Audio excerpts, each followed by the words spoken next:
Price Lord. கர்த்தரும் இரட்சகருமாகிய இயேசு கிறிஸ்துவின் இனிதான நாமத்தினாலே உங்கள் யாவரையும் இந்த 21 மணி நேரம் தேவ சமூகத்தில் காத்திருக்கிறதான இந்த 21 மணி நேரம் அர்ப்பணிப்பின் 21 மணி நேரத்திற்கு நான் உங்களை அன்போடு வாழ்த்துகிறேன், வரவேற்கிறேன். இது 4வது நாள். தொடர்ச்சியாய் 3 மணி நேரத்தை தேவ சமூகத்துக்குள்ள நீங்களும் நானும் செலவிட்டு இருக்கிறோம். அது விலையேற பெற்றதாக இருக்கிறது. பரலோகம் அதை உற்று நோக்கி கவனித்துக் கொண்டே இருக்கு. அதே போல இந்த 4வது நாளிலும் இந்த 1 மணி நேரத்தை நாம் தேவ சமூகத்திலே அழகாய் செலவிட போகிறோம். ஆரம்ப ஜெபம், பாடல், 2 பாடலை பாடி அதோடு கூட அர்ப்பணிப்பினுடைய சின்ன ஜெபத்தை செய்து இறுதியாய் நாம் கர்த்தருடைய வார்த்தையை கேட்டு தியானித்து நம்மை அர்ப்பணிக்க போகிறோம். ஆயத்தமா இருக்கிறீங்களா? சந்தோஷமா இருக்கிறீங்களா? ஹல்லேலூயா, கர்த்தருக்கு ஸ்தோத்திரம் உண்டாவதாக. ஞாயிற்றுக்கிழமை நாளைக்கு 5வது நாள் இருக்கிறபடினால 9 மணிலேருந்து 10 மணி வராது. 9 மணிலேருந்து 10 மணி வராது. ஏன்னா செஞ்சேரியில தேவன் எனக்கு ஒரு சபை ஏற்படுத்தி கொடுத்திருக்கிறார். அந்த சபைக்கு நான் ஒரு உபதேசியராக நான் கடந்து போயிருக்கிறேன். அதனால 10 மணிக்கு எங்க சர்வீஸ் ஆரம்பிச்சிருவோம். 10 மணிலிருந்து 10:30 மணி வரைக்கும் ஒர்ஷிப் இருக்கும். 10:30 மணிலிருந்து சரியாய் சொல்ல போனா 10:30 மணிலிருந்து தேவனுடைய வார்த்தை இருக்கும். அதனால தயவுசெய்து தேவ பிள்ளைகள் பங்கு பெறும்படி நான் உங்களை அழைக்கிறேன். ஒருவேளை நீங்க சபைக்கு போயிட்டு வந்துட்டு கொஞ்சம் ரிலாக்ஸ் பண்ணிட்டு நீங்க கூட பார்க்கலாம். இல்ல சபைக்கு போயிட்டு வந்துட்டு டெய்லி பாக்குறவங்க நீங்க கண்டு கழிக்கலாம். கண்டு ஸ்தோத்திரியுங்கள், ஜெபம் பண்ணுங்க.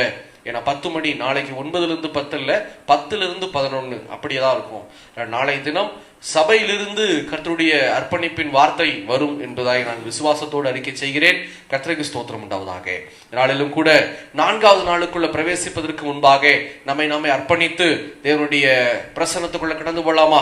எல்லாரும் ஒரு விசை கண்களை மூடி இருக்கிற இடத்துல தலைகளை தாழ்த்தி இந்த 3 நாட்களை நினைத்து பாருங்கள். விசேஷமாய் தேவன் அழகாய் நடத்தி வந்தார். நான் நினைச்சு கூட பார்க்கல இந்த 21 நாள் ஆண்டவர் மறுபடியும் கொடுப்பாருன்னு. இந்த லைவ்ல உங்களை பார்ப்பேன்னு சொல்லி நினைச்சு கூட பார்க்கல. ஆனா ஆண்டவர் அழகாய் நடத்தி வந்திருக்கிறார். கர்த்தருக்கு ஸ்தோத்திரம் உண்டாவதாக. இதோ 3 நாட்களும் விசேஷமாய் நடத்தினவர் இந்த 4வது நாளிலும் தேவன் விசேஷமாய் நடத்த நம்மை பலப்படுத்த ஆயத்தமாக இருக்கிறார். யாருக்கு இந்த ஆசீர்வாதம்? அர்ப்பணிக்கிற தேவ பிள்ளைகளுக்கு மாத்திரம்தான் இந்த ஆசீர்வாதம். ஏனோ தானோன்னு சொல்லி விசாரித்து கடந்து போகிறவர்களுக்கு அல்ல. ஏதோ அற்பமாய் இந்த வீடியோவை பார்க்கிறவர்களுக்கு அல்ல.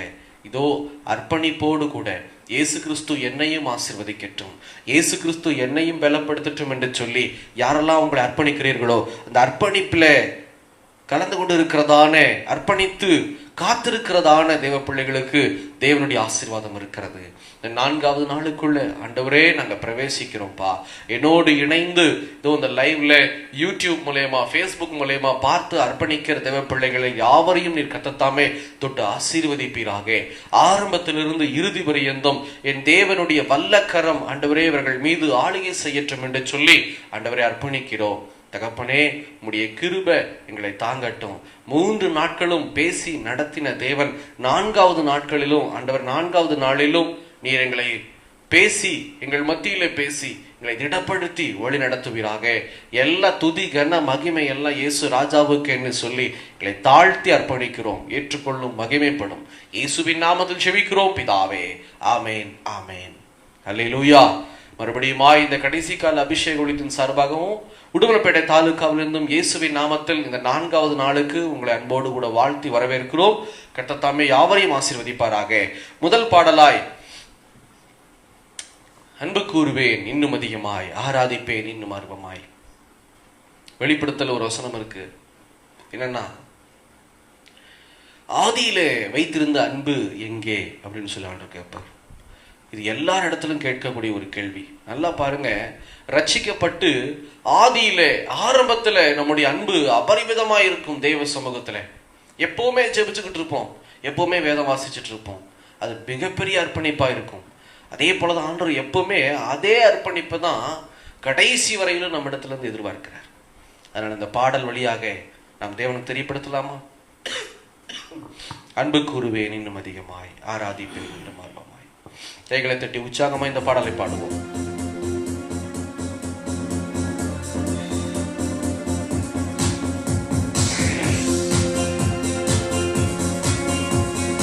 அன்பு கூறுவேன், அன்பு கூறுவேன் இன்னும் அதிகமாய், ஆராதிப்பேன் இன்னும் ஆர்வமாய். அன்பு கூறுவேன் இன்னும் அதிகமாய், ஆராதிப்பேன் இன்னும் ஆர்வமாய். உம்மை முழு உள்ளத்தோடு ஆராதிப்பேன், முழு பலத்தோடு அன்பு கூறுவேன். ஆராதனை ஆராதனை ஆராதனை ஆராதனை, அல்லேலூயா ஆராதனை ஆராதனை ஆராதனை ஆராதனை. எபினேசரே எபினேசரே, இதுவரையில் உதவினீரே.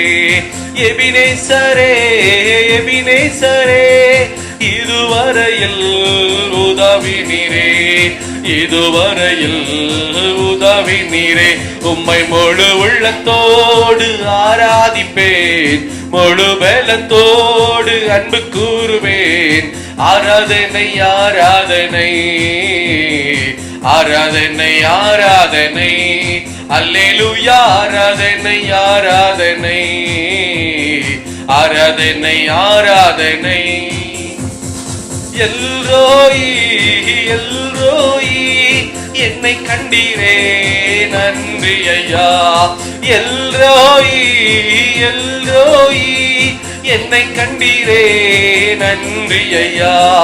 என்னை கண்டீரே நன்றி ஐயா. உம்மை முழு உள்ளத்தோடு ஆராதிப்பேன், முழு பலத்தோடு அன்பு கூறுவேன். ஆராதனை ஆராதனை ஆராதனை ஆராதனை, அல்லேலூயா ஆராதனை ஆராதனை ஆராதனை ஆராதனை. யெகோவா ரஃபா யெகோவா ரஃபா, சுகம் தந்தீரே நன்றி ஐயா. யெகோவா ரஃபா யெகோவா ரஃபா, சுகம் தந்தீரே நன்றி ஐயா. சுகம் தந்தீரே நன்றி ஐயா. உம்மை முழு உள்ளத்தோடு ஆராதிப்பேன், முழு பலத்தோடு அன்பு கூறுவேன். ஆராதனை ஆராதனை ஆராதனை ஆராதனை, அல்லேலூயா ஆராதனை ஆராதனை ஆராதனை ஆராதனை. அன்பு கூறுவேன் இன்னும் அதிகமாய், அன்பு கூறுவேன் இன்னும் அதிகமாய், ஆராதிப்பேன் இன்னும் ஆர்வமாய். உம்மை முழு உள்ளத்தோடு ஆராதிப்பேன், முழு பலத்தோடு அன்பு கூறுவேன். ஆராதனை ஆராதனை ஆராதனை ஆராதனை, அல்லேலூயா ஆராதனை ஆராதனை ஆராதனை ஆராதனை, அல்லேலூயா ஆராதனை ஆராதனை ஆராதனை ஆராதனை. அல்லேலூயா, தேவனுக்கு மகிமை உண்டாகட்டும். இந்த பாடல் இப்படியாய் சொல்லுகிறது, எபினேசரே எபினேசரே, இதுவரையிலும் உதவினீரே. எப்படிப்பட்ட எபினேசர் நமக்கு உதவியா இருக்கிறார் பாத்தீங்களா? கர்த்தருக்கு ஸ்தோத்திரம். இரண்டாவது பாடலை கூட நாம் பாடி தேவ பிரசன்னத்துக்குள்ள நம்மை நாமே அர்ப்பணிக்கலாம். இரண்டாவது பாடல், இரத்த கோட்டைக்குள்ளே நான் நுழைந்து விட்டேன், இனி எதுவும் அது அணுகாது. ஹல்லேலூயா. ஆமா, நாம் அர்ப்பணிக்க அர்ப்பணிக்க ஆண்டவர் என்ன செய்வார்? தம்முடைய பரிசுத்தம் உள்ள இரத்தத்தினாலே நம்மை மீட்டு கழுவி சுத்தம் பண்ணி நம்மை இன்னும் திடப்படுத்துவார். அவருடைய பரிசுத்தம் உள்ள ரத்தம் எங்க இருக்கிறதோ அந்த இடத்துல தீங்கு உள்ள நுழைய முடியாது. அந்நாட்களிலே தேவன் மோசேயை பார்த்து ஒரு வார்த்தையை சொன்னார். என்ன அப்படின்னா, மோசே, இதோ ஒரு ஆட்டுக்குட்டியின் ரத்தத்தை எடுத்து ஒவ்வொரு வீடுகளுக்கு முன்பாக நீ இதோ பூசு அப்படின்னு சொல்லி, அந்த ஆட்டுக்குட்டியின் ரத்தத்தை தொய்த்து எடுத்து வீட்டுக்கு முன்னாடி பூசும் போது கர்த்தரால் அனுமதிக்கப்பட்ட ஒரு தீங்கு தேசத்துக்கு நேராய் கடந்து வரும்போது, கொள்ளை நோய் தேசத்துக்கு நேராக கடந்து வரும்போது ஒவ்வொரு வீடுகளிலும் அந்த ஆட்டுக்குட்டியின் ரத்தம் அடையாளமாய் இருந்தது. என்ன அடையாளம்னா, இதோ இது என் பிள்ளையினுடைய வீடு, இது என்னுடைய மகனுடைய வீடு, இது என்னுடைய பிள்ளைகளுடைய வீடு. இந்த வீட்டுக்குள்ள நீ போகவோ இந்த வீட்டை நீ துக்கப்படுத்தவோ உனக்கு அதிகாரம் கிடையாதுன்னு சொல்லி தேவன் இதோ அந்த ஆட்டுக்குட்டியின் ரத்தத்தின் மூலயமாக ஒரு மிகப்பெரிய உடன்படிக்கை ஏற்படுத்தி இருந்தார். அதனால ஒரு சிலருடைய தேவ பிள்ளைகளுடைய வீடு தீங்கு துக்கப்படுத்தாதபடிக்கு, வியாதி பலவீனம் கொள்ளை நோய் அந்த குடும்பத்தை தாக்காதபடிக்கு அந்த ரத்தம் பாதுகாத்தது. அல்லேலூயா. அன்னைக்கு அது ஆட்டுக்குட்டியின் ரத்தம். ஆனா இன்னைக்கு இயேசு கிறிஸ்து நமக்காக இந்த பூலோகத்துல மானிடனாய் பிறந்து வந்து வளர்ந்து நிறைய காரியங்களை செய்து அடிக்கப்பட்ட ஒரு ஆட்டை போல கடைசி சொட்டு ரத்தம் வரையிலும் இந்த பூமியில சிந்தினது யாருக்காக? உங்களுக்காகவும் எனக்காகவும். இந்த ரத்தம் நம்முடைய இருதயத்தில் இருக்குமானால், பரிசுத்தமுள்ள இயேசு கிறிஸ்துவின் ரத்தம் நம்முடைய இதோ சிரசின் மீது, நம்முடைய வீட்டின் மீது, நம்முடைய குடும்பத்தின் மீது, வியாபாரத்தின் மீது, வேலை ஸ்தலத்தின் மீது, ஊழியத்தின் மீது இருக்குமானால் தீங்கு நம்மளை துக்கப்படுத்தாது. ஏன்னா என்ன தீங்கா இருந்தாலும் சரி அதுக்கு தெரியும் இது இயேசுவின் விலையேற பெற்ற ரத்தம் என்று சொல்லி. அல்லேலூயா. இப்ப என்ன செய்ய போறோம்? இந்த பாடல் மூலயமாக நம்மை நாமே அர்ப்பணிக்க போகிறோம். அப்படி அர்ப்பணிக்கும் போது என்ன நடக்க போகுது? இயேசு கிறிஸ்துவினுடைய ரத்தம் நாம் செய்கிற எல்லா வேலைகளிலும் நம் மீதும், நம்முடைய குடும்பத்தின் மீதும், வீட்டின் மீதும் அளவு கடந்த விதமாய் தெளிக்கப்பட போகிறது. விசுவாசத்தோடு கைகளை தட்டி இந்த பாடலை பாடி அர்ப்பணிக்கலாமா? தேவ சமூகத்துல இரத்த கோட்டைக்குள்ளே நான் நுழைந்து விட்டேன், இனி எதுவும் அணுகாது. ஹல்லேலூயா. Praise God.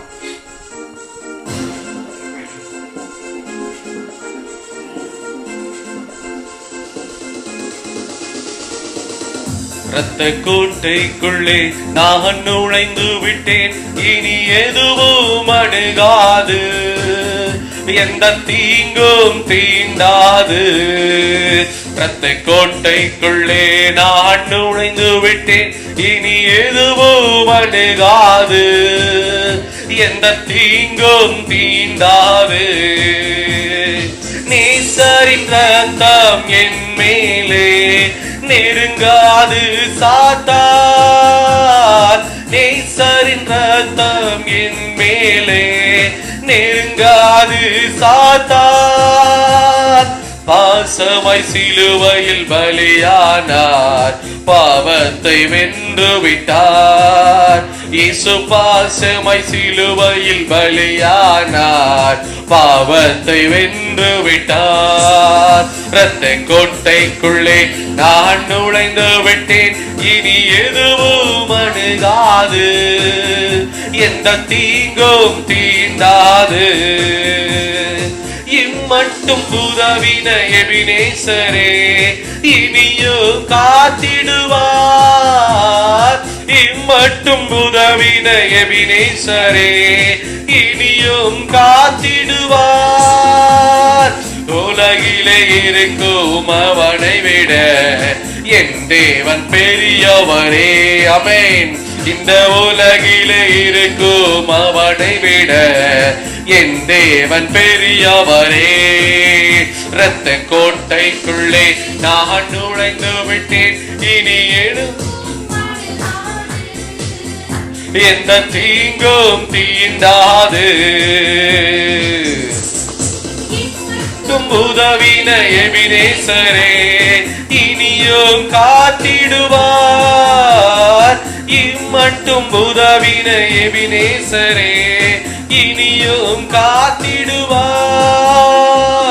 உலகிலே இருக்கும் அவனை விட என் தேவன்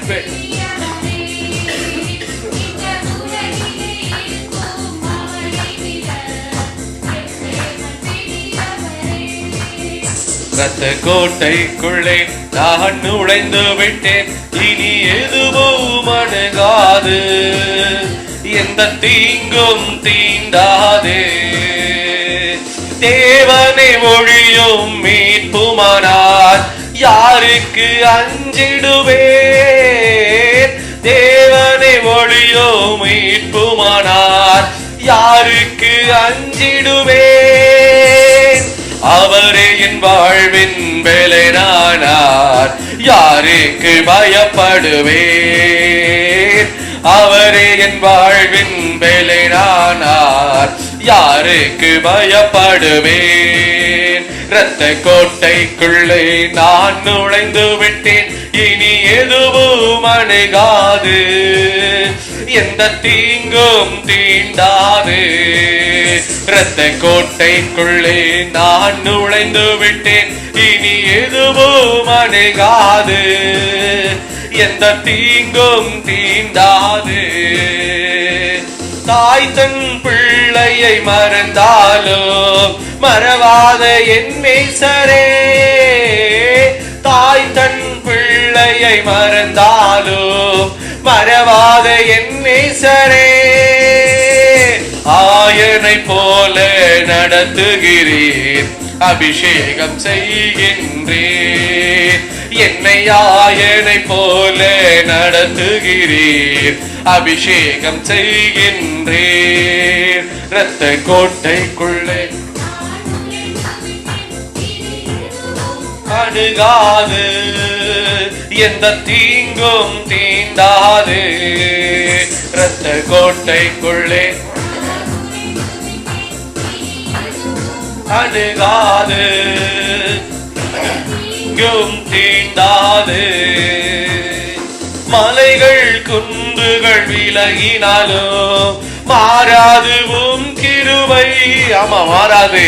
மலைகள் குன்றுகள் விலகினாலும் மாறாதுவும் கிருபை.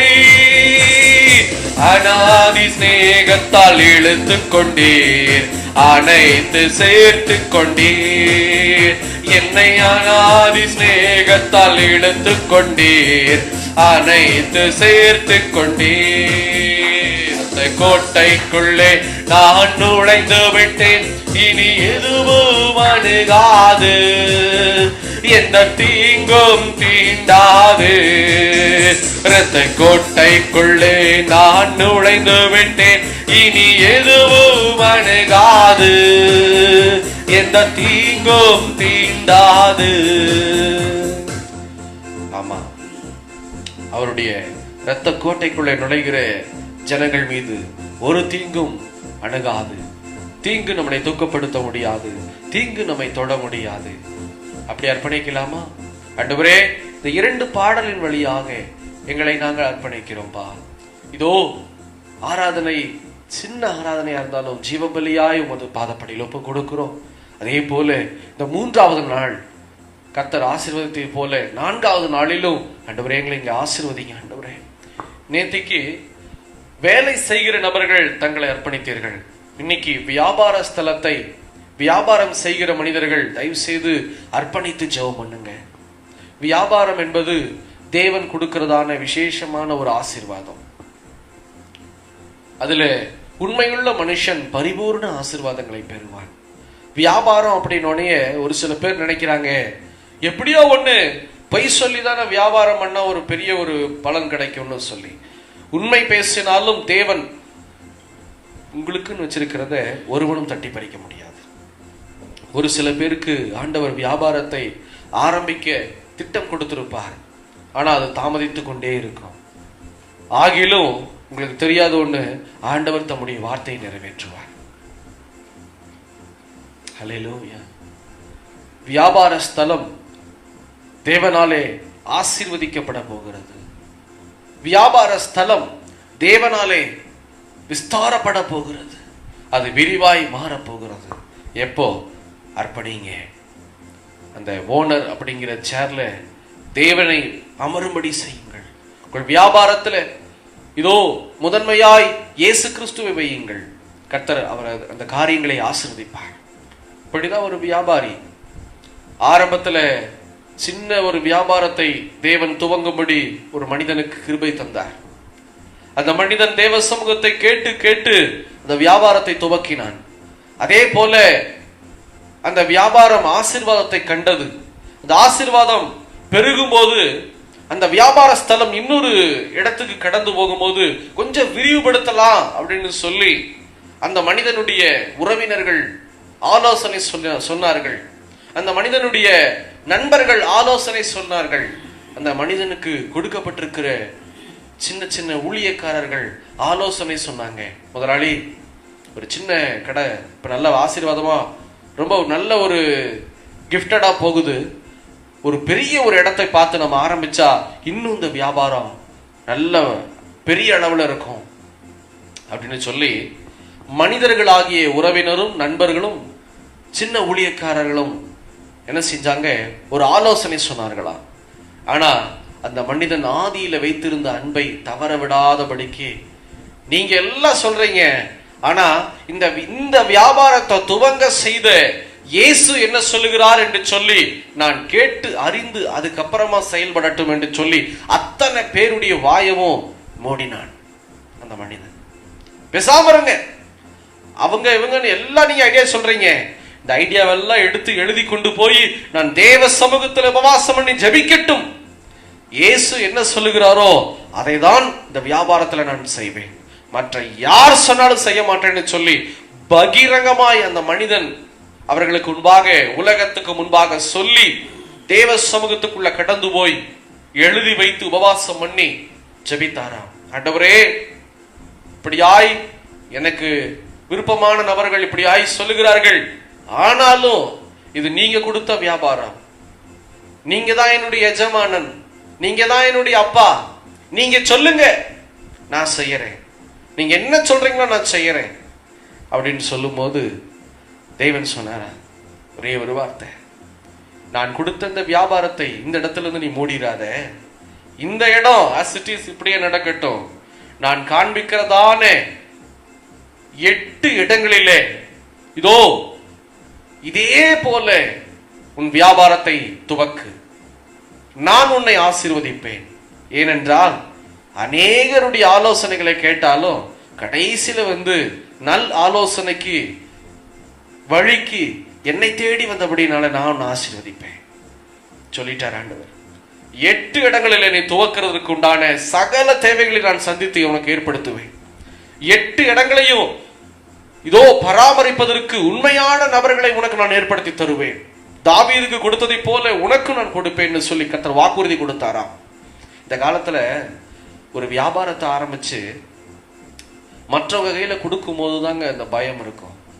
ஏன்னா ஒரு காரை வாங்கி ஒரு ஆக்டிங் டிரைவர்கிட்ட கொடுக்கும் போது, இல்ல ஒரு வேனை வாங்கி வேற ஒரு டிரைவர்கிட்ட கொடுக்கும் போது அது பொய்யான கணக்கு போடுறது, ஒரு சில காரியங்கள்லாம் நிறைய பக்கம் நடக்குது. ஒரு சில உண்மையான நபர்களும் இருக்கிறார்கள், ஆனா பொய் பேசுகிறவர்கள் அநேகமா இருக்கிறார்கள். ஆனா ஆண்டவர் சொல்றாரு பாருங்க, இது எப்படி இந்த மனுஷனுக்கு உண்டாச்சுன்னா, இந்த மனிதன் தேவ சமூகத்திலே காத்திருந்து ஜெபம் பண்ணி, ஆண்டவரே நான் என்ன செய்யட்டும், அவன் விருப்பத்தை முன்னாடி வைக்கல. நல்லா புரிஞ்சுக்குங்க, இந்த சகோதரர் தன்னுடைய விருப்பத்தை முன்னாடி வைக்கவில்லை. இவங்க எல்லாம் இப்படி சொல்றாங்க, நீங்க என்ன சொல்றீங்க ஆண்டவரேன்னு சொல்லி விருப்பத்தை வைக்காம நான் என்ன செய்யட்டும் ஆண்டவரேன்னு கேட்ட போது தேவன் நல் ஆலோசனை கொடுக்கிறார். உன்மேல் என் கண்ணை வைத்து உனக்கு ஆலோசனை சொல்லுவேன்கிற வார்த்தையின்படி நான் உனக்கு போதித்து நீ நடக்க வேண்டிய வழியை நான் காட்டுவேன்கிற வார்த்தையின்படி தேவன் அழகாய் போதித்து நடக்க வேண்டிய வழிகளை அந்த மனிதனுக்கு காட்டினபடியினால இன்றைக்கு அந்த வியாபாரி, சின்ன வியாபாரி, ஒரு பெரிய ஒரு தொழிலதிபராய் ஆசீர்வாதத்தோடு கூட தேவ சமூகத்துக்குள்ளாக, இதோ இந்த சமுதாயத்திற்குள்ளாக ஆசீர்வாதமாய் இருக்கிறார். எனக்கு பிரியமான அன்பு சகோதரனே, அன்பு சகோதரியே, இந்த ஜெப வேளையில இந்த சாட்சியோடு கூட நான் ஜெபிக்க ஆரம்பிக்க போறேன். எத்தனை பேரு இந்த மாதிரி சின்ன வியாபாரம் ஆசீர்வாதமா போகும்போது பெரிய கட்டம் இல்ல அடுத்த ஒரு பிரான்ச் துவங்கறதுக்கு ஆண்டவராகிய இயேசு கிறிஸ்துவை கேட்டு கேட்டு பண்ணியிருக்கிறீங்களா? அவர்கிட்ட கேட்டு கேட்டு நீங்க சின்ன சின்ன காரியத்தை கூட வியாபாரத்துல செஞ்சிருந்தீங்க அப்படின்னா அந்த வியாபாரம் சரிந்து போயிருக்காது. உங்கள் வியாபாரம் ஆசீர்வாத குறைவை பார்த்திருக்காது. ஏன் ஆசீர்வாத குறைவு வியாபாரத்துல? ஏன் சரிவு? 1000 பேர் வந்தாலும் தேவன் கொடுக்கிற ஆசீர்வாதத்தை ஒருவனும் தட்டி பறித்து கொள்ள முடியாது. உங்களுக்குன்னு வச்சிருக்கிற ஆசீர்வாதம் உங்களுக்கு மட்டும்தான், அதை ஒருவனும் தட்டி பறிக்க முடியாது. ஏன்னா இயேசு உங்கள் அருகாமையில் இருக்கிறார். நீங்க ஒப்பு கொடுக்க முடியுமா? ஆண்டவரே, இந்த வியாபாரியை போல என் வியாபாரம் ஆண்டவர் ஆசீர்வதிக்கப்பட, நீங்க எனக்கு கொடுத்திருக்கிற பிசினஸ் ஆசீர்வதிக்கப்படணும்னு சொல்லி ஒப்பு கொடுக்குறீங்களா? அப்படி அர்ப்பணிக்கிறீங்களா? ஒரே நிமிடம் கண்களை மூடி தேவ சமூகத்தில் ஜெபிக்கலாம். ஆண்டவரே, இதோ இந்த 4வது நாளிலே ஆண்டவரே நாங்க அர்ப்பணிக்க வந்திருக்கிறது நீர் எங்களை நம்பி கொடுத்திருக்கிற வியாபார ஸ்தலத்தை, ஆண்டவரே, நீர் எங்களுக்கு நம்பி கொடுத்திருக்கிற பிசினஸை நாங்க அர்ப்பணிக்கிறோம்ப்பா. சின்ன பிசினஸோ பெரிய பிசினஸோ, ஆண்டவர் உங்களை நம்பி கொடுத்திருக்கிற தேவ பிள்ளையே, அதுல நீ உண்மையா இருந்தீனா, ஆண்டவருக்கு நீ உண்மையா இருந்தீனா, கர்த்தர் உன்னை ஆசீர்வதித்து மேன்மேலும் உயர்த்துவார். ஆண்டவரே, இந்த நாளிலும் கூட எங்களை அர்ப்பணிக்கிறோம். ஆண்டவரே, எங்களை அர்ப்பணிக்கிறோம்ப்பா. ஆண்டவரே, என்னோடு இணைந்து அர்ப்பணிக்கிற பிள்ளைகள் ஒவ்வொருவரையும் கர்த்தர் ஆசீர்வதிப்பீராக.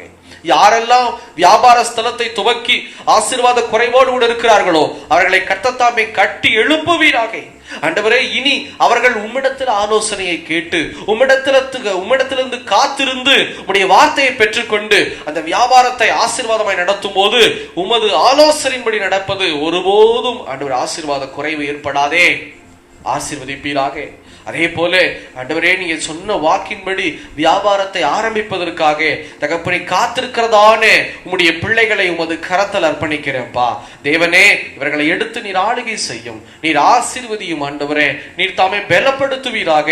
தகப்பனே, அருமையான வியாபார ஸ்தலத்தை, வியாபாரிகளை உமது கரத்தில் அர்ப்பணிக்கிறோம். தகப்பனே, உமக்கு நேராய் உண்மையாய் தகப்பனை கேட்டு கேட்டு செய்கிற மனிதர்களை எழுப்பி தருவீராக. அதே போல தன் வியாபாரத்திலிருந்து வருகிறதான ஆண்டவரே லாபத்தில் அதோ அநேக ஏழை ஜனங்களுக்கு ஒரு கை தர்றது இன்னொரு கை தெரியக்கூடாது. அதுதான் உண்மை. அநேக பேர் வியாபாரத்தில் லாபத்தை பார்க்கிறீர்கள், ஆனா ஏழை ஜனங்களை மறந்து போகிறீர்கள். ஏழ்மையான ஜனங்களுக்கு எவன் செய்கிறானோ, ஏழைக்கு இறங்குகிறவன் கர்த்தருக்கு கடன் கொடுக்கிறான் என்று வேதம் சொல்கிறது. அப்படி இருக்கும்போது ஏழைகளுக்காய் மனம் இறங்கி இதோ ஒரு கை கொடுக்கிறது, இன்னொரு கை உங்க ரைட் ஹேண்ட் கொடுக்கிறது உங்க லெஃப்ட் ஹேண்டுக்கு தெரியக்கூடாது. உங்க வலதுகரம் செய்வதை உங்களுடைய இடதுகரமே தெரியக்கூடாதுன்னு சொல்லி வேதம் சொல்லுகிறது. அப்படி இருக்கும்போது பப்ளிக் பண்ணாதீங்க, பப்ளிஷ் பண்ணாதீங்க. ட்ரஸ்ட் மூலமா செய்யறீங்க அப்படின்னா அதை நீங்க வெளியிடுறது வேற, ஆனா தனித்துவமாய் நீங்கள் செய்வது ஒருவருக்கும் தெரியக்கூடாது. அப்படி உங்களை அர்ப்பணிக்க முடியுமா? ஆண்டவரே, எனக்கு வருகிற லாபத்துல என்னால முடிஞ்ச உதவிகளை ஏழை ஜனங்களுக்காக நான் செய்வேன். ஊழியத்துக்கு செய்யறது, சபைக்கு செய்யறதெல்லாம் ஓகே, ஆனா எத்தனை பேர் ஏழை ஜனங்களை பார்க்கிறீங்க? ₹1 கொடுத்திருக்கிறீங்களா ஏழை ஜனங்களுக்காக? ஏதாகிலும் ஒன்று இன்னைக்கு அர்ப்பணித்து பாருங்க. தேவன் உங்கள் வியாபாரத்தை ஆசீர்வதிக்க விரும்புகிறார். ஆண்டவரே, என்னோடு இணைந்து அர்ப்பணிக்கிறதான என் அன்பு சகோதர சகோதரிகளை கர்த்தர் ஆசீர்வதிப்பீராக. தகப்பனை வியாபாரத்தை துவக்கி வைப்பதற்காக தகப்பனை காத்திருக்கிறதான ஜனங்கள் மீது உம்முடைய ஆசீர்வாதம் உள்ள கரம் இறங்கட்டும் இயேசுவின் நாமத்தில். வருகிறதான 2022 தகப்பனே, இவர்கள் காத்திருக்கிறதான இந்த ஆசீர்வாதம் இயேசுவின் நாமத்தில் திறந்த வாசலை கொடுத்து பலப்படுத்துவீராக. அதே போல தகப்பனே, வருகிற நாட்கள்ல என் தேவன் இவர்களுடைய வியாபார ஸ்தலத்தை ஆசீர்வதித்து வருகிற லாபங்களிலே ஏழை ஜனங்களை உற்று பார்ப்பேன்னு சொல்லியிருக்கிறாங்க. முடியாதவர்களுக்கு உதவி செய்வேன்னு சொல்லியிருக்கிறாங்க. மறைமுகமாய் செய்வேன்னு சொல்லியிருக்கிறாங்க. இயேசுவின் நாமத்தில் இப்படி உதவி செய்கிற மனிதர்கள் ஒவ்வொருவரையும் கர்த்தர் தாமே ஆசீர்வதித்து பாதுகாத்துக் கொள்ளுவீராக. தகப்பனே, நீங்கள் ஜெபத்தை ஏற்றுக்கொண்டு ஆசீர்வதிக்கிற தேவன் ஆசீர்வதித்து விட்ட கிருபைக்காக நன்றி நன்றி நன்றி நன்றி தகப்பனே. இப்போவும் ஆண்டவரே, 4வது நாளிலும் உடைய வார்த்தைக்கு நேரா நாங்க கடந்து போகிறோம். ஆண்டவரே, நீங்க பேசுங்க, நாங்க கேட்கிறோம். இயேசுவின் நாமத்தில் ஜெபிக்கிறோம் பிதாவே, ஆமென் ஆமென். ஹல்லேலூயா. கர்த்தருக்கு ஸ்தோத்திரம் உண்டாவதாக. Praise God. இந்த நாளிலும் கூட நாம் 4வது நாளுக்குள்ளே பிரவேசிக்கும்படி ஆயத்தமாக இருக்கிறோம். மறுபடியுமாய் நான் சொல்லுகிறேன், அர்ப்பணிப்பின் 21 மணி நேரம். நான் தேவ சமூகத்திலே போன வாரம் காத்து கொண்டிருக்கும் போது ஆண்டவர் பேசின ஒரு வார்த்தை, அர்ப்பணிப்பின் 21 மணி நேரம். 21 மணி நேரத்தை பிரித்து 21 நாட்களாய் ஒரு நாள்ல 1 மணி நேரம் தேவ சமூகத்திலேயே அர்ப்பணிக்க வேண்டும் அப்படின்னு சொல்லி தான் நான் ஆண்டவர் சொன்னார். இதை செய்யும் போது நமக்கு மிகப்பெரிய ஆசீர்வாதம் காத்து கொண்டு இருக்கிறது. நாம் செய்கிற எல்லா காரியங்களிலும் அர்ப்பணித்த பிள்ளைகளை தான் நம்ம பார்த்துட்டு இருக்கிறோம். அர்ப்பணித்த பரிசுத்தவான்களை தான் நம்ம ஒவ்வொரு நாளும் பார்த்துட்டு இருக்கிறோம். முதல் நாள் தேவனின் அர்ப்பணிப்புங்கிற தலைப்பில் தேவன் எப்படி நமக்காக அர்ப்பணித்து அநேக காரியங்களை செய்தார் என்று சொல்லி நாம் பார்த்தோம். 2வது நாள் நாம் யாரை குறித்து பார்த்தோம்? ஏனோக்கின் அர்ப்பணிப்பு எப்படிப்பட்டதாய் இருந்ததுன்னு சொல்லி உற்று நோக்கி கவனித்து பார்த்து நாம் செயல்பட ஆரம்பித்தோம். அதே போல 3வது நாளிலும் நாம் அருமையான ஒரு அர்ப்பணிப்பு, நோவாவினுடைய அர்ப்பணிப்பு எப்படிப்பட்டதா இருந்ததுன்னு சொல்லி பார்த்தோம். ஆனால் அதே போல இன்னைக்கு 4வது நாளில யாரை குறித்து பார்க்க போகிறோம்னா ஆபிரகாமின் அர்ப்பணிப்பு. ஆபிரகாம் எதில் அர்ப்பணித்தார் அதிகமாய் அப்படின்னா கீழ்ப்படிதலிலே ஆபிரகாம் தன்னை தெய்வ சமூகத்தில் அர்ப்பணித்தார். எப்படிப்பட்ட கீழ்ப்படிதல்னு சொல்லி சுருக்கமாய் தியானித்து நாம் ஜெபிக்க போகிறோம். போலாமா? மறுபடியும் இயேசுவின் நாமத்தில் உங்களை வாழ்த்தி வரவேற்கிறேன். அதற்கு முன்பாக இந்த 21 நாட்களும் ஆண்டவர் கொடுத்திருக்கிற ஒரு மிகப்பெரிய ஒரு ஆசீர்வாதம் உள்ள ஒரு வசனம், எபிரேயர் 13ஆம் அதிகாரம் 8ஆம் வசனத்தை நாம் வாசிக்க கேட்கலாம். எபிரேயர் 13:8. எபிரேயர் 13ஆம் அதிகாரம் 8வது வசனம். இயேசு கிறிஸ்து நேற்றும் இன்றும் என்றும் மாறாதவராய் இருக்கிறார். ஆமென். இயேசு கிறிஸ்து நேற்றும் இன்றும் என்றும் மாறாதவராய் இருக்கிறார். இதுதான் ஆண்டவர் நமக்கு கொடுத்திருக்கிற இந்த வாக்கு தத்தம் இந்த மாசம். அது மாத்திரமில்லை, இந்த 21 நாட்களும் இதை வைத்தே நாம் தியானித்துக் கொண்டிருக்கிறோம். ஏன்னா அவர் மாறாதவராய் இருக்கிறார். இறுதியில கூட ஒரு சரணத்தை பாடிதான் நாம் நிறைவுக்குள்ள கடந்து போகிறோம். அந்த சரணம் இரத்த கோட்டைக்குள்ளேங்கிற இந்த பாடல்ல கடைசி 4 வரி இப்படியாய் சொல்லுகிறது, மலைகள் குன்றுகள் விலகினாலும் மாறாது உம் கிருபை. அல்லேலூயா. ஏன்னா அவர் மாறவே மாட்டார். அவர் கிருபை என்றும் மாறவே மாறாது. நம்முடைய உறவினர்கள், நமக்கு கொடுக்கப்பட்ட மனிதர்கள் எல்லாம் மாறலாம். யோபுவை பாருங்க, எப்படி பெற்ற ஒரு மாற்றம். அநேக பேர் அவரோடு கூட இருந்தவர்கள் சபித்தார்கள், மாறிட்டாங்க ஒவ்வொருத்தரும். ஆனா ஆண்டவர் மாறவே இல்லை. ஒன்னு புரிஞ்சுக்குங்க, நமக்கு கொடுக்கப்பட்டிருக்கிற தெய்வம் நசரேயனாக இயேசு கிறிஸ்து அவர் என்றைக்கும் மாறாதவராய் இருக்கிறார். அவர் என்றைக்கும் மாறாதவராய் இருக்கிறார் தேவ பிள்ளைகளே. அதனால இந்த வசனம் இப்படியே சொல்லுகிறது, இயேசு கிறிஸ்து நேற்றும் இன்றும் என்றும் மாறாதவராய் இருக்கிறார். இந்த ஜெபத்தை முதல்ல பார்க்கிறவங்களுக்கு நான் சொல்றேன், அவர் உங்களுக்கு என்ன வாக்குறுதி கொடுத்திருக்கிறாரோ அதுல அவர் ஒருபோதும் மாற மாட்டார். தயவு செய்து விசுவாசத்தோடு காத்திருங்கள். சரியா? சரி. இன்னைக்கு இந்த மாறாதவராகிய தேவனை தேவ சமூகத்துல அர்ப்பணித்து ஆசீர்வாதத்தை பெற்றுக்கொண்டது ஆபிரகாம் அப்படின்னு சொல்லி பார்த்தோம். ஆபிரகாமின் அர்ப்பணிப்பு. அல்லேலூயா. இந்த ஆபிரகாமினுடைய அர்ப்பணிப்பு எப்படிப்பட்டதா இருந்ததுன்னு சொல்லி பார்க்கலாமா? ஆதியாகமம் புஸ்தகத்தை திருப்பிக் கொள்ளுங்கள். ஆதியாகமம் 12ஆம் அதிகாரத்துல முதல் 4 வசனத்தை வாசிக்க கேட்கலாம். 1, 2, 3, 4. ஆதியாகமம் 12ஆம் அதிகாரம் 1வது வசனம். கர்த்தர் ஆபிரகாமை நோக்கி, நீ உன் தேசத்தையும் உன் இனத்தையும் உன் தகப்பனுடைய வீட்டையும் விட்டு புறப்பட்டு நான் உனக்கு காண்பிக்கும் தேசத்துக்கு போ. நான் உன்னை பெரிய ஜாதியாக்கி உன்னை ஆசீர்வதித்து உன் பெயரை பெருமைப்படுத்துவேன். நீ ஆசீர்வாதமாய் இருப்பாய். உன்னை ஆசீர்வதிக்கிறவர்களை ஆசீர்வதிப்பேன், உன்னை சபிக்கிறவனை சபிப்பேன். பூமியில் உள்ள வம்சங்கள் எல்லாம் உனக்குள் ஆசீர்வதிக்கப்படும் என்றார். கர்த்தர் ஆபிரகாமுக்கு சொன்னபடியே அவன் புறப்பட்டு போனான். லோத்தும் அவனோடே கூட போனான். ஆபிரகாம் ஆரானை விட்டு புறப்பட்ட போது 75 வயதுள்ளவனாய் இருந்தான். ஆமென். 75 வயதுள்ளவனாய் இருக்கும் போது இந்த ஆபிரகாம் அல்ல ஆபிராமை நோக்கி ஆண்டவராகிய கர்த்தர், அப்புறம் தான் ஆபிரகாம்னு மாறுச்சு. ஆனா அந்த பேர் ஆபிராமை நோக்கி ஆண்டவர் சொல்றாரு, நீ உன் தேசத்தையும் உன் இனத்தையும் உன் தகப்பனுடைய வீட்டையும் விட்டு புறப்பட்டு போ. நான் உன்னை பெரிய ஜாதியாக்குவேன். நான் காண்பிக்கும் தேசத்துக்கு நீ புறப்பட்டு போ. முதலாவது எவ்வளவு பெரிய கட்டளைன்னு பாத்தீங்களா? சர்வ சாதாரணமா இந்த வசனத்தை நீங்க வாசிக்கவே கூடாது. அந்த ஆபிராமுடைய இடத்துல நீங்க உங்களை வச்சு பாருங்களேன். திடீர்னு இயேசு கிறிஸ்து தோன்றி, நீ உன் தேசத்தையும் உன் இனத்தையும் உன் தகப்பன் வீட்டையும் விட்டுட்டு புறப்பட்டு போ, வெளியில நான் சொல்ற இடத்துக்கு போ, நான் இப்படி உன்னை ஆசீர்வதிப்பேன் அப்படின்னு சொல்லி ஒரு வார்த்தையை சொல்லி அனுப்பிவிட்டா எத்தனை பேர் கிளம்பி போவீங்க? யோசனை பண்ணி பாருங்க. உங்களை நீங்களே நிதானிச்சு வெளியில சொல்ல வேண்டாம், நீங்களே யோசனை பண்ணுங்க. திடீர்னு ஒருத்தர் தோன்றாரு, உன் தேசத்தை உன் இனத்தை உன் தகப்பன் வீட்டை விட்டுட்டு போங்கிறாரே. நான் வளர்ந்த ஊரை வளர்ந்த நாடை விட்டுட்டு போய் எங்க போய் நான் கஷ்டப்படுவேன்?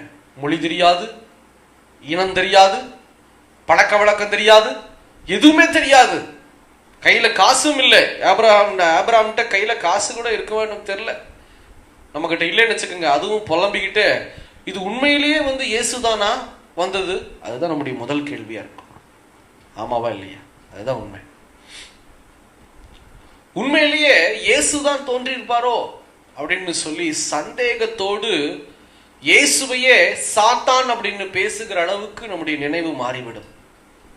ஏன் அப்படின்னா நமக்குள்ள அந்த விசுவாசம் அப்படிப்பட்டதா இல்லை.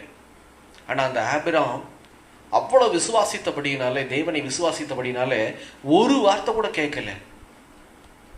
இந்த வசனம் பாருங்க, 4வது வசனத்தை வாசி கேட்கலாம். முதல் பாகம். கர்த்தர் ஆபிரகாமுக்கு சொன்னபடியே அவன் புறப்பட்டு போனான். போதும். கர்த்தர் ஆபிரகாமுக்கு சொன்னபடியே தன் தேசத்தை விட்டு, இனத்தை விட்டு, தகப்பன் வீட்டை விட்டு புறப்பட்டு கடந்து போனவனாய் இருந்தான் 75 வயசுல. அல்லேலூயா. அப்போ 75 வருஷம் ஒரு ஊர்ல சுற்றி திரிந்து பழகின பழக்கமெல்லாம் சர்வசாதாரணமா? யோசனை பண்ணி பாருங்க. எனக்கு தெரிந்த ஒரு தாயார், ஒரு சகோதரி என்ன செய்தாங்க, ஒரு போகிய வீட்டில் இருந்தாங்க. அவங்க கொஞ்சம் கொஞ்சமா சேர்த்து ஒரு சொந்த வீட்டை விலைக்கு வாங்கி கடந்து போனாங்க. அந்த சொந்த வீட்டுக்கு ஜெபத்திற்காக என்னை அழைத்திருந்தார்கள். நான் அங்கே கடந்து போகும்போது அந்த அம்மா சொன்னாங்க என்கிட்ட, தம்பி ரொம்ப மனசு வேதனையா இருக்கு தம்பி, என்னன்னே தெரியல, எனக்கு ஜெபம் பண்ணிக்கிங்க அப்படின்னு. ஏம்மா என்னாச்சு? சொந்த வீடு வாங்கிட்டீங்க, இனி என்ன உங்களுக்கு கவலை? ஒரு சொந்தமா ஒரு வீடு இருக்குது, ஆண்டவர் கொடுத்துருக்கிறார், இனி எதுக்கு இவ்வளவு கவலைப்படுறீங்க அப்படின்னு கேட்ட போது அந்த அம்மா சொன்னாங்க, இல்லைங்க தம்பி, கிட்டத்தட்ட ஒரு 12-13 வருஷம் அந்த ஏரியாவில் நான் இருந்திருப்பேன். நான் நடந்து போகாத இடமே இல்லை. எல்லா கடைகளுக்கும் போயிருவேன், பக்கமா இருக்கும். ஜனங்கள்லாம் ரொம்ப நல்லா பேசுற ஜனங்களா, ஏதாவது ஒன்னா ஓடி வருகிற ஜனங்களா, உதவி செய்கிறவர்களா இருக்கிறாங்க. நான் அவங்களெல்லாம் விட்டுட்டு, அந்த இடத்தையெல்லாம் விட்டுட்டு வரும்போது எனக்கு ஒன்றும் தெரியல தம்பி.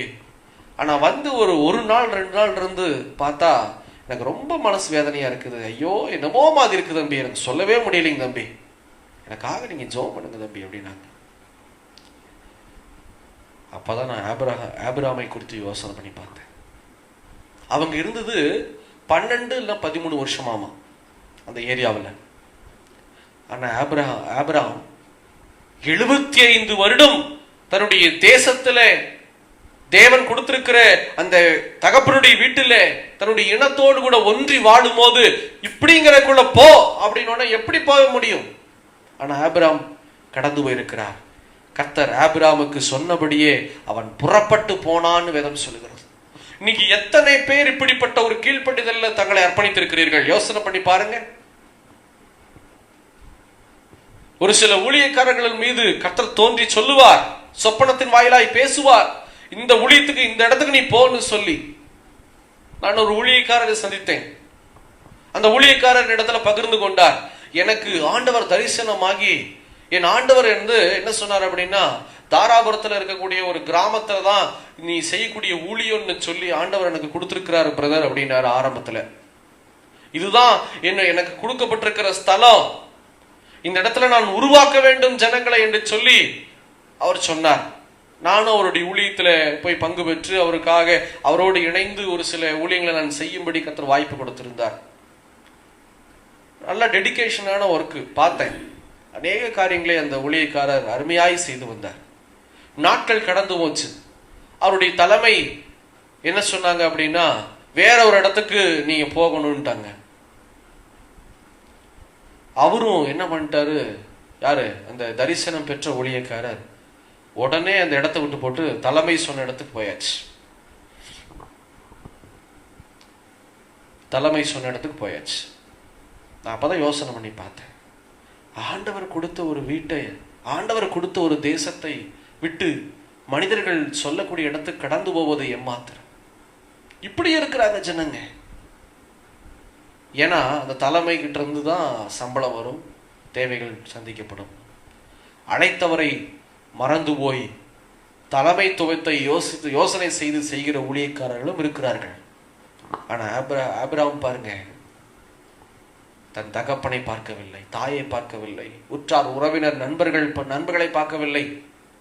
ஐயோ, என் மனைவி கூட்டிட்டு நான் வெளியில போறேனே, என்னாக போகுது, அதெல்லாம் யோசிக்கல. ஒன்னே ஒண்ணு, என்னை அழைத்த தேவன், என்னை படைத்த தேவன், என்றைக்கும் மாறாதவராகிய என் தேவன் சொல்லிட்டாரு ஒரு வார்த்தை, இந்த இடத்தை விட்டு போ அப்படின்னு சொல்லி, நான் போறேன் அப்படின்னு சொல்லி ஆபிராம் தன்னை அர்ப்பணித்தபடியினாலே முதல் ஆசீர்வாதத்தை, முதல் விருப்பத்தை தேவனுடைய இருதயத்தில் ஆபிராம் வைக்க ஆரம்பித்தார்.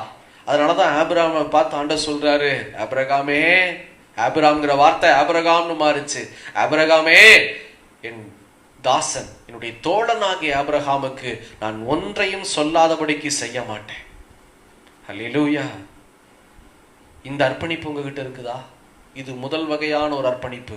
75 வயசுல போன்னு சொல்லும் போது வெளியில போனது மிகப்பெரிய ஒரு அர்ப்பணிப்பு ஆபிரகாம்கிட்ட. அதனாலதான் தேவன் ஆசீர்வதித்தார். அவர் வெளியே போய் நடந்து போனாரு, தேசங்களுக்குள்ள போனாரு, அதெல்லாம் நம்ம பார்க்க வேண்டாம். அங்க ஒரு ராஜா ஆபிரகாமுடைய மனைவி மீது ஆசை வைத்து தூக்கிட்டு போனாரு. எவ்வளவு பிரச்சனை ஆகிலும் நல்லா கவனிச்சு பாருங்க, வெளியில போன்னு சொல்லி வழி நடத்தின தேவன் ஒருபோது ஆபிரகாமை கைவிடவே இல்லை. அந்த ராஜாட்ட ஆபிரகாம்னால பேச முடியல. ஆனா அந்த ராஜா கிட்ட தேவன் சொப்பனத்தின் வாயிலாய் தோன்றி, இது என் தாசனாகிய ஆபிரகாமுடைய மனைவி, நீ அந்த பெண் மீது கை வைத்தாயானால் நீ சாகவே சாவாய்ன்னு சொல்லி வெளிப்படுத்தியிருக்கிறார். அந்த தேசத்தில் இருக்கிற பெண்களுடைய கர்ப்பத்தின் கனியை அடைத்து வைத்திருந்தார் தேவன். சும்மா இல்ல, ஒரு வாரண்டி கார்டு மாதிரி. ஒரு பொருள் வாங்குறீங்கன்னா ஒரு வாரண்டி கார்டு கேட்கறீங்கல்ல, 10 years வாரண்டி. நான் ஊழியத்திற்காக ஒரு இடத்துக்கு கடந்து போன போது அந்த சமீபத்தில் பெட் ஒன்று வாங்கி போட்டாங்க. அந்த பெட்டு வந்தது 12,000 ரூபாய் சம்திங். அந்த பெட்டு வந்துச்சு ஒரு பாக்ஸ்ல. லிஃப்ட்டுக்கு மேல நானே என் மனைவி தான் அந்த பெட்டை வாங்கி உள்ள ஸ்லீப்பி ஹெட்னு நினைக்கிறேன், 10,000 12,000 வந்துச்சு. இந்த பெட்டு ஓபன் பண்ணி, பாக்ஸ் ஓபன் பண்ணி டப்புன்னு போட்டா பயங்கரமா இருந்தது அந்த பெட்டு. நாங்கள் உறங்குவதற்காக நாங்க ஊழியத்துக்கு கடந்து போன பாதையில பெட் எங்களுக்கு ஆர்டர் பண்ணியிருந்தாங்க.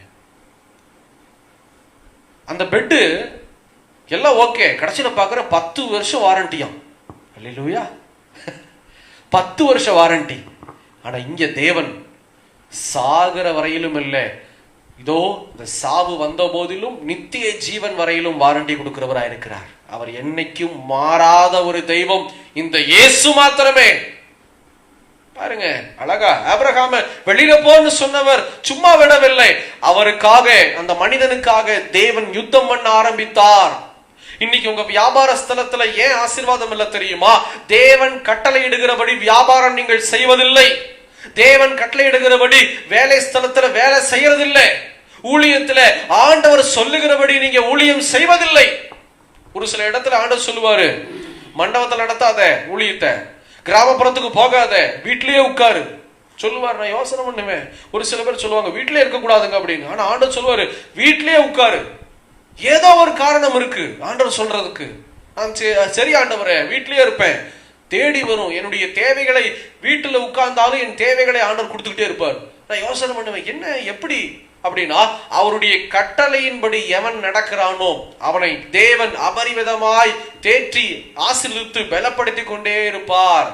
அப்போ உங்களுக்கு ஏன் ஆசீர்வாதம் இல்லை அப்படின்னா, கர்த்தருடைய கட்டளையின்படி நீங்க நடக்காததாங்க காரணம். ஆபிரகாமை கைவிடவே இல்லை. அந்த ராஜாவின் இருதயத்துல தோற்றி, இதோ ராஜாவின் சொப்பனத்துல பயமுறுத்தி சாராளை விடுவித்தார்.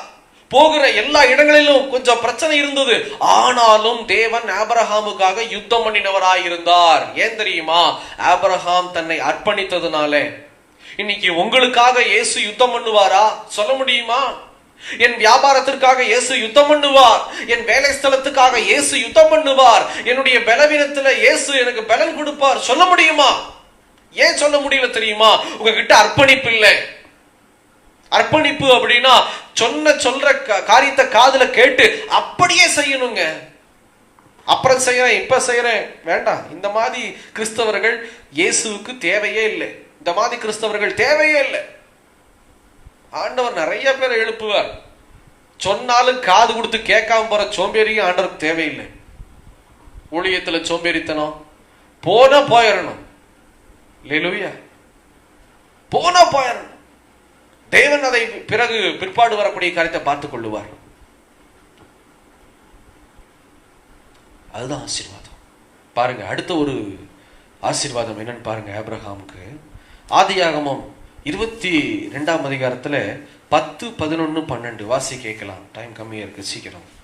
ஆதியாகமம் 22ஆம் அதிகாரம் 10வது வசனம். பின்பு ஆபிரகாம் தன் குமாரனை வெட்டும்படிக்கு தன் கையை நீட்டி கத்தியை எடுத்தான். அப்பொழுது கர்த்தருடைய தூதனானவர் வானத்திலிருந்து ஆபிரகாமே ஆபிரகாமே என்று கூப்பிட்டார். அவன் இதோ அடியேன் என்றான். அப்பொழுது அவர், பிள்ளையாண்டான் மேல் உன் கையை போடாதே, அவனுக்கு ஒன்றும் செய்யாதே. நீ அவனை உன் புத்திரன் என்றும் உன் ஏக சூதன் என்றும் பாராமல் எனக்காக ஒப்பு கொடுத்தபடியினால் நீ தேவனுக்கு பயப்படுகிறவன் என்று இப்பொழுது அறிந்திருக்கிறேன் என்றார். ஆமென். பாருங்க, ஆபிரகாம் 75 வயதுல தேசத்தையும் இனத்தையும் தகப்பன் வீட்டையும் விட்டு கடந்து போகும்போது என்ன நடந்தது? நிறைய காரியங்களுக்குள்ளே அவர் செயல்பட்டவராயிருந்தார். 75 வயதுல தோன்றின தேவன் நடத்தினார், நித்தமும் நடத்தினார், பேசினார்.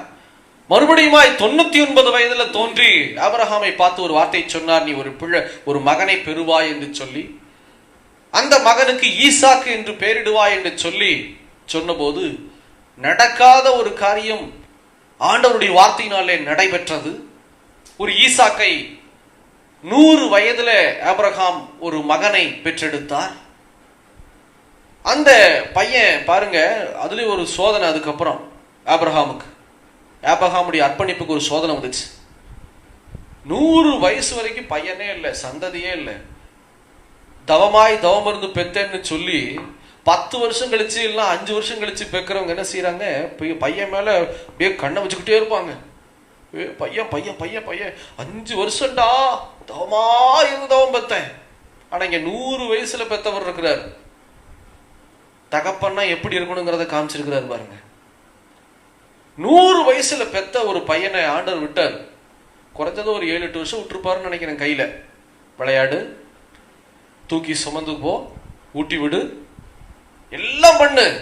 திடீர்னு ஒண்ணு சொல்றாரு, நான் காண்பிக்கும் இடத்துக்கு கடந்து போய் நான் காண்பிக்கும் மலைகளிலே ஒரு மலையிலே உன் மகனை எனக்கு பலியாய் கொடு.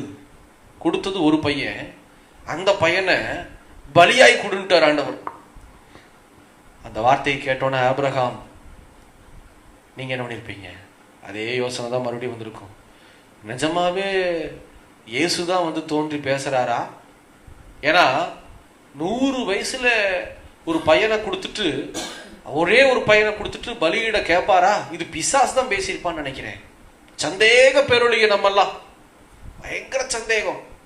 ஆனா ஆபிரகாம் தேவனோடு கூட ஐக்கியமாய் இருந்தபடியினாலே தேவனுடைய சொல் எப்படிப்பட்டதா இருக்கும், தேவனுடைய வார்த்தை எப்படிப்பட்டதா இருக்கும்னு சொல்லி ஆபிரகாம் அறிந்திருக்கிறபடியினாலே சரியாண்டவரேன்னு சொல்லி ஒரே ஒரு வார்த்தை கீழ்ப்படிந்து தன்னை அர்ப்பணித்தார். ஆபிரகாமை ரொம்ப பிடிச்சு போச்சு ஆண்டவருக்கு. அப்போ அமைதியா இருக்கிறார் ஆண்டவர். நான் சொல்ற இடத்துக்கு போயிட்டான். நான் காண்பிக்கிற மலைகளில ஒரு மலையில மேல ஏறு. பையனை அப்படியே கொண்டு போயிருப்பாரு ஆபிரகாம். கொஞ்ச நேரம் கழிச்சு பையன் என்ன பண்ணிருப்பான்? அப்பா கால் வலிக்குதுப்பா, தூக்கி இருப்பாரு, தூக்கி தோல்ல வச்சு கொண்டு போயிருப்பாரு. அப்ப என்ன எத்தனை வலி இருந்திருக்கும். இன்னைக்கு கொஞ்ச நேரத்துல உன்னை பலி கொடுக்க போறேனே, கீழே வரும்போது நான் மட்டும் தானே வரப்போறேன். வேலைக்காரனை ஒரு பக்கம் நிறுத்திட்டு இவர் ஆபிரகாமையும் ஈசாக்க தூக்கிட்டு போறாரு. அப்படி போகும்போதுதான் என்ன நடக்குது? கையையும் காலையும் கட்டிக்கிட்டு தன்னுடைய உரையிலிருந்து கத்தியை எடுக்கிற தருவாயில கர்த்தருடைய வார்த்தை தோன்றுகிறது. என்னன்னா, கர்த்தருடைய தூதனானவர் வானத்திலிருந்து ஆபிரகாமே ஆபிரகாமே என்று கூப்பிட்டார். அவன் இதோ அடியேன் என்றான். அதற்கு என்ன சொன்னாரா? அப்பொழுது அவர், பிள்ளையாண்டான் மேல் உன் கையை போடாதே, அவனுக்கு ஒன்றும் செய்யாதே, நீ அவனை உன் புத்திரன் என்றும் உன் ஏக சுதன் என்றும் பாராமல். அதாவது புத்திரன் ஏக சுதன்னா, உன் பையன் உன் பையன் என்றும் உன்னுடைய ஒரே ஒரு பையன் என்றும் எல்லாத்துக்கும் உன் 100 வயசுலயும் உனக்கு கொடுக்கப்பட்டிருக்கிற எல்லா உடைமைக்கும் ஒரே ஒரு பையன்னு நீ பார்த்தும் கூட என்ன செய்யறாரா சொல்றாரு, என்றும் பாராமல் எனக்காக ஒப்பு கொடுத்தபடியினாலே நீ தேவனுக்கு பயப்படுகிறவன் என்று இப்பொழுது அறிந்திருக்கிறேன். அல்லேலூயா. இந்த அர்ப்பணிப்பு எத்தனை பேர்கிட்ட இங்க இருக்கு? அதுக்குன்னு உடனே ஆபிரகாமுக்கு தோன்றின தேவன் உங்களுக்கும் தோன்றி உங்க பையனை பலியிட சொல்லி கேட்க மாட்டாரு. ஆனா இப்படி ஒரு வேளை கேட்டா என்ன செய்வீங்க? எப்ப பார்த்தாலும் ஒரு சில வீட்டுல பையன் மேலேயே கண்ணு வச்சுக்கிட்டு இருக்கீங்க, பிள்ளைங்க மேலேயே கண்ணு வச்சுக்கிட்டு இருக்கீங்க. அதெல்லாம் விக்கிரகமாக்கிறாதீங்க உங்க பிள்ளைகளை. தயவு செய்து பெற்றோர்கள் பிள்ளைகளை விக்கிரகமாய் பார்க்க கூடாது. அது தேவனுக்கு பிடிக்கவே பிடிக்காது. இங்க ஆபிரகாம்கிட்ட ஈசாக்கு விக்கிரகமா இல்லை, தேவன் கொடுத்து ஒரு பாத்திரமா தான் இருந்தார். மறுபடியும் அந்த வசனத்தை கேட்கலாம். 15, 16, 17, 18 வாசி கேட்கலாம். கர்த்தருடைய தூதனானவர் இரண்டாம் தரம் வானத்திலிருந்து ஆபிரகாமை கூப்பிட்டு, நீ உன் புத்திரன் என்றும் உன் ஏக சூதன் என்றும் பாராமல் அவனை ஒப்பு கொடுத்து இந்த காரியத்தை செய்தபடியினால் நான் உன்னை ஆசீர்வதிக்கவே ஆசீர்வதித்து உன் சந்ததியை வானத்து நட்சத்திரங்களை போலவும் கடற்கரை மணலை போலவும் பெருகவே பெருக பண்ணுவேன் என்றும் உன் சந்ததியார் தங்கள் சத்துருக்களின் வாசல்களை சுதந்திரித்துக் கொள்வார்கள் என்றும் நீ என் சொல்லுக்கு கீழ்ப்படிந்தபடியினால் சந்ததிக்குள் பூமியில் உள்ள சகல ஜாதிகளும் ஆசீர்வதிக்கப்படும் என்று என் பேரில் ஆணையிட்டேன் என்று கர்த்தர் சொல்கிறார் என்றார். ஆமென். எவ்வளவு பெரிய வார்த்தை! என் பேரில் ஆணையிட்டேன் என்று சொல்லி கர்த்தர் சொல்லுகிறாராம். தூதன் சொல்லுகிறார். தேவன் தம்முடைய பேரிலே பிராமிஸ் பண்றாரு, நான் என் பேர்ல ஆணையிடுறேன். அவர் ஒரு வார்த்தை சொன்னோன்னா வானம் விரிவடைந்தது. அவர் ஒரு வார்த்தை சொன்னோன்னா பூமி வெட்டாந்தரையாய் ஒரு பக்கமும் இன்னொரு பக்கம் தண்ணீராய் மாறியது. நம்ம பார்த்தோம் தேவனுடைய அர்ப்பணிப்புல முதல் நாள்ல. ஒரு வார்த்தையில மனுஷன் உருவானா. ஆனா இங்க ஒரு வார்த்தையில சொல்லல, தன் பேர்ல ஆணையிடுகிறார். ஏன் இவ்வளவு உணர்ச்சி வசப்பட்டார் தெரியுமா ஆண்டவர்? தன் ஒரே பையன் என்றும் தனக்கு கொடுக்கப்பட்டிருக்கிற எல்லா சமயங்களிலும் ஒரு பையன் தான் அப்படின்னு சொல்லி அறிந்தும் கூட தேவன் கேட்கிறதுக்கு தன்னை அர்ப்பணித்தாரே ஆபிரகாம். அதனாலதான் இந்த ஆசீர்வாதம். ஆண்டவர் சொல்றாரு பாருங்க, நீ என் சொல்லுக்கு கீழ்ப்படிந்தபடியினால். ஃபர்ஸ்ட் ஆண்டவருக்கு பயந்ததை பார்த்தார்கள். இரண்டாவது தேவனுடைய சொல்லுக்கு கீழ்ப்படிந்தபடியினாலே வானத்தின் நட்சத்திரங்களை போல உன் சந்ததியை பெருகும்படி செய்வேன். அடுத்தது பாருங்க, உன்னுடைய சந்ததியார்கள் இதோ சத்துருக்களினுடைய வாசல்களை சுதந்திரித்துக் கொள்ளுவார்கள். அல்லேலூயா. சத்துருக்களுடைய தேசத்தை இவங்க ஆபிரகாமுக்கு சொந்தக்காரங்க இருக்கிறவங்க ஆபிரகாமுடைய சந்ததியார்கள் என்ன செய்வாங்களோ சுதந்திரித்துக் கொள்ளுவார்களாம். எவ்வளவு பெரிய ஆசீர்வாதத்தை ஒரு தகப்பன் பெற்று அந்த பிள்ளைகளுக்கு கொடுத்திருக்கிறாருன்னு பாத்தீங்களா? இன்னைக்கு இந்த செய்தியை கேட்கிறதான என் சகோதரனை, என் சகோதரிய தகப்பன்மார்களே, யோசனை பண்ணி பாருங்க. நீங்க லட்சக்கணக்கு சம்பாதிக்கலாம். நிறைய பேருடைய வீட்டுல பிள்ளைகளோட பேசுறதே கிடையாது. நான் பாக்குறேன், பிள்ளைகளோட பேசுறதே கிடையாது. பார்த்தா வேலை வேலை பிசினஸ்ன்னு சொல்லி ஃபிளைட்ல அங்க போறது, இங்க போறது, அங்க போறது, இங்க கேட்டா ஏன் பிரதர் இப்படி பண்றீங்கன்னு கேட்டா ஒரே வார்த்தை சொல்லிடுறது, யாருக்காக? என் பிள்ளைக்காக. நீங்க பேசுறதுன்னு நல்லா தான் இருக்குது, ஆனா பிராக்டிக்கலா யோசனை பண்ணி பாருங்க. இப்படிங்கிறக்குள்ள சுனாமியோ இல்ல எர்த்குவேக், என்ன தமிழ்ல சொல்றது, பூமி அதிர்ச்சியோ வந்ததுன்னா நீங்க சேர்த்து வைக்கிற சொத்து, பணம், பேரு, புகழ் எல்லாம் இப்படிங்கிறக்குள்ள போயிடும். அப்புறம் என்ன சேர்த்து வைக்க போறீங்க உங்க பிள்ளைக்கு? இங்க ஆபிரகாம் சேர்த்து வச்சது செல்வத்தை அல்ல, பேர் புகழை அல்ல, விசுவாசத்தை சேர்த்து வைத்தார். தேவ சமூகத்துல தன்னை அர்ப்பணித்தது நிமித்தம் ஆபிரகாமின் சந்ததி ஆசீர்வாதத்தை தேவ சமூகத்திலிருந்து பெற்று தன்னுடைய குடும்பத்துக்கு கொடுத்தவராய் ஒரு தகப்பனாய் இருந்தார். இன்னைக்கு இந்த செய்தி கேட்கிற ஒவ்வொருத்தரையும் நான் கேட்கிறேன், தகப்பனாய் இருக்கிறீங்கல்ல, என்ன சேர்த்து வச்சீங்க? சொத்துக்களை விட்டுருங்க, ஆண்டவர் சமூகத்துல ஆபிரகாமை போல தேவனிடத்திலிருந்து ஆசீர்வாதத்தை பெற்று உங்க பையனுக்கு கொடுத்திருக்கிறீங்களா? உங்க பிள்ளை கொடுத்திருக்கிறீங்களா? உங்க பேரன் பேத்திகளுக்கு கொடுத்திருக்கிறீங்களா? உங்க சந்ததிக்கு என்ன செஞ்சுட்டு இருக்கிறீங்க? ஏதோ வாழ்ந்தோம், இதோ இருந்தோம், வேலை செய்தோம், வியாபாரம் செய்தோம், நல்லா பயங்கரமான ஆசீர்வாதத்தை பார்த்தோம், மடிந்து போனோம்னா இது வாழ்க்கை அல்ல. இதுக்கு நீ பிறக்காம இருக்கலாம். மேல போகும்போது ஆண்டவர் கேட்பாரு, உன் பிள்ளைகளுக்கு என்ன சேர்த்து வச்ச? பெற்றோர்களே, உங்கள் பிள்ளைகளுக்கு என்ன சேர்த்து வைக்க கூடாது? என்ன சேர்த்து வைக்கணும்? நல்ல சத்தமா சொல்லுங்க. பெற்றோரே, உங்க பிள்ளைகளுக்கு ஆசீர்வாதத்தை சேர்த்து வைங்க.